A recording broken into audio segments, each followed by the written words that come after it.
51. No one knows better than your mother, right? But does she know how much underwear you own? Jockey International does. Or the number of ice cubes you put in a glass? Coca-Cola knows that we put 3.2 ice cubes in a glass and prefer cans to pop out of vending machines at a temperature of 2 degrees. Which potato chips do you usually eat first? The broken ones or the whole ones? Try asking a big snack maker. Big companies know the what, where, how, and when of their consumers' wants and demands. They figure out all sorts of things about us that we don't even know ourselves. Most companies research us in detail and collect mountains of facts about our buying habits and preferences. Did you know that 51% of all males pull their left pants leg on first, whereas 65% of women start with the right leg? Nothing about our behavior is sacred. A study showed that 68% of consumers prefer their toilet paper to unwind over the spool rather than under. But Americans are not always easy to figure out. A few years ago, Campbell's Soup gave up trying to learn our opinions about the ideal-sized meatball after a series of tests showed that we prefer one so big it wouldn't fit in the can. 52. In fact, almost everything we swallow is closely monitored by someone. Each year, we consume 156 hamburgers, 95 hot dogs, 283 eggs, 5 pounds of yogurt, 9 pounds of cereal, and 2 pounds of peanut butter. We spend 90 minutes a day munching it. Of all businesses, however, the prize for research thoroughness may go to toothpaste makers. Among other things, they know that our favorite toothbrush color is blue, and that only 37% of us are using one that's more than 6 months old. About 47% of us put water on our brush before we apply the paste. 15% put water on after the paste, 24% do both, and 14% don't wet the brush at all.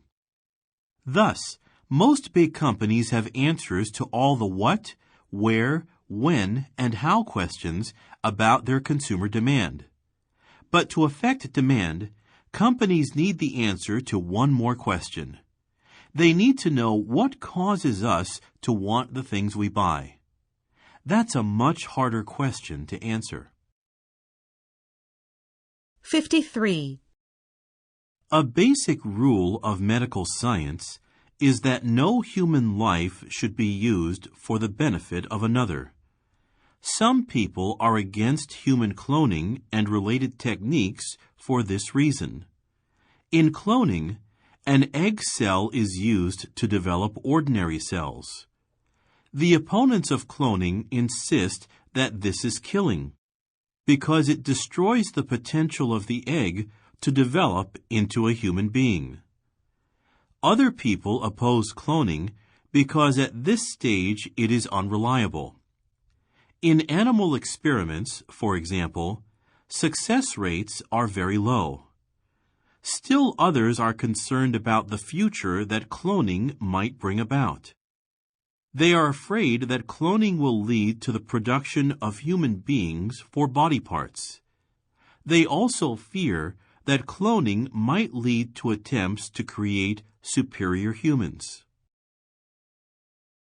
54. Not everyone is against human cloning, however. Some people support cloning if it is for the purpose of medical treatment, although they oppose the cloning of babies. The medical benefits of cloning and related techniques, they argue, could be huge. For example, if a heart can be developed from a patient's own cell, the body will not reject it. Furthermore, he or she will not have to wait for someone to die to get a new heart. Supporters claim that the use of such techniques is not killing. Just as ordinary store-bought eggs do not develop into chickens, the eggs used for cloning do not develop into human beings by themselves. They also argue that it is already practically impossible to stop a patient from receiving medical treatment that in some way depends on cloning and related techniques. Even if one country bans cloning, there will always be another country that promotes it. The supporters, therefore, maintain that scientists should have the freedom to experiment and that people should have the freedom to seek life-saving treatments. In other words, they feel that cloning should be continued unless it is clearly shown to be harmful.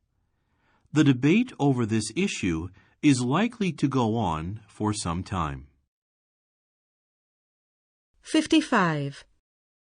Harvest Plus, an agricultural research organization, is teaching people around the world how to grow what it calls smart crops. Its project in Mozambique is having surprising effects. In 2006, Harvest Plus workers provided orange sweet potato plants to people in 24 villages in Mozambique. The workers taught these people how to grow the vegetables. They also explained the importance of vitamin A to staying healthy. Farmers in Mozambique had been planting white and yellow sweet potatoes, not the orange-colored ones. The white and yellow potatoes have very little vitamin A. However, one small orange sweet potato has a full day's supply of vitamin A. A lack of vitamin A is dangerous. Without enough vitamin A, you face an increased risk of getting a serious disease or dying from infections. The World Health Organization, WHO, reports that around the world 190 million young children are not getting enough of this important vitamin in the foods they eat. Economist Alan DeBraw is with the International Food Policy Research Institute and was involved with the project. He says about 70% of children there were vitamin A deficient. They were not getting enough vitamin A. About 70% of kids under the age of 5 were vitamin A deficient. So you have this huge need for new solutions. If you can do something through agriculture to increase the amount of vitamin in the diet, you're in much better shape because that's much more sustainable than using vitamin supplements. 56. Anne Herforth, an expert on global food security and nutrition, calls supplements a short-term solution to a more fundamental problem, which is people not having access to high-quality diets. Mr. DeBraw says the potatoes had a surprising effect on the health of children. At the end of the 3-year study, the researchers compared the health of children in villages growing orange sweet potatoes with those not growing them. Children living in the sweet potato villages had 40% fewer cases of diarrhea than other boys and girls.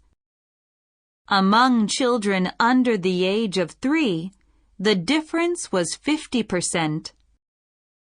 According to Mr. DeBraw, showing the effect of a food growing project on health is very important, or as he says, a big deal. This is a big deal because nobody has shown in the past that an agricultural production intervention can have big health impacts, any health impacts. Experts say that teaching farmers how to grow healthier food is one of the best ways to improve health. Ms. Herforth says the findings do a good job making the link between food production and health. It's important to show that if you produce a food and it's available to people to eat, and they like it, then it does good things for health. Harvest Plus is now helping farmers in other countries. In India, the group is helping farmers grow iron-rich millet. And in Bangladesh, it is helping farmers grow high-zinc rice. 57. No more TV dinners. No more snacking with Paul McCartney on the kitchen stereo. And certainly no listening to the more intellectual bits of Radio 4 over breakfast. If you want to lose weight, the best accompaniment to a meal is the sound of your own chewing, a study suggests. Psychologists in the U.S. have found that people consume less food when they can hear themselves eating. They believe the effect to be so powerful that even simply telling somebody that they are eating a crunchy snack makes them eat less. In a considerable benefit to those who cannot get through a packet of crisps without making the noise of a small gunfight, experiments show that the more people concentrate on the noise of their meal, the less they eat, and they think the flavors are more intense. Gina Moore, assistant professor of marketing at Colorado State University, said the findings suggested that people who wanted to diet could cut down on distracting sounds. In one experiment, Dr. Moore and a colleague asked 71 students to sit in a room with a bowl of 10 pretzels while wearing a pair of headphones. Half of the participants had their ears flooded with white noise, drowning out the sound of their chewing. They ate an average of 4 pretzels each. The other half, who were able to hear themselves eat much more distinctly, took 2.8 each. 58. The marketing psychologists also sat 156 undergraduates down in a room with 8 baked crackers made from pita bread. One group read a piece of paper that said, "Our pita crackers deliver the crunch you crave. You'll love the crispy sound of each bite." They each ate an average of 1 fewer than the other group, who were shown an instruction that emphasized the taste instead. The researchers believe that food manufacturers have long understood this phenomenon. When the company behind the Magnum brand of ice creams changed their chocolate coating to stop it slipping off the bar, they were inundated with complaints. It eventually emerged that people had largely been buying the bars precisely because they liked the brittleness of the chocolate and crackling noise it made when they ate it. To our knowledge, this relationship had not been examined in existing research, despite the importance that food sound has in the consumer environment, the authors wrote in the journal Food Quality and Preference. 59. When it comes to eating, The United States has a lesson to learn from France. I'm not talking about the kind of elaborate dinners Americans often associate with the French. Many of the meals the French eat are quick and simple. The difference is that the French eat together. They have managed to preserve a tradition that is good for everyone's health, the family meal. According to the French government's Committee for Health Education, 75% of the French eat dinner together as a family, and many French school children still go home for lunch. These figures haven't changed much in decades. In the United States, on the other hand, national studies show that on average, only one family in 3 sits down for dinner together on a daily basis. Over the last 2 decades, there has been a steady decline in the number of American families that eat together regularly. It looks like the family meal is disappearing. 60. How and why did the family meal start to disappear in the United States? My friends in the United States have various explanations why meals together aren't an option for their families. Parents and children lead hectic lives, and there just isn't time for a sit-down meal. Kids' sports schedules run on into dinner hour. After a long day at work, parents are too tired to cook. Teenagers are off on their own after school. Everyone likes different foods, they say. So what is the point of eating together? Yet study after study shows that having meals together as a family is good for both adults and children. A University of Michigan study found that mealtime at home was the single strongest factor predicting better achievement scores and fewer behavioral problems for children. Mealtime was far more powerful than time spent in school, studying, worshiping, playing sports, or doing arts activities. Other studies show that children like family meals. In one report, nearly 4/5 of adolescents cited eating dinner at home as one of their top-rated family activities. In a national YMCA poll in 2000, when teenagers were asked about their worries, 21% rated not having enough time with parents as their top concern.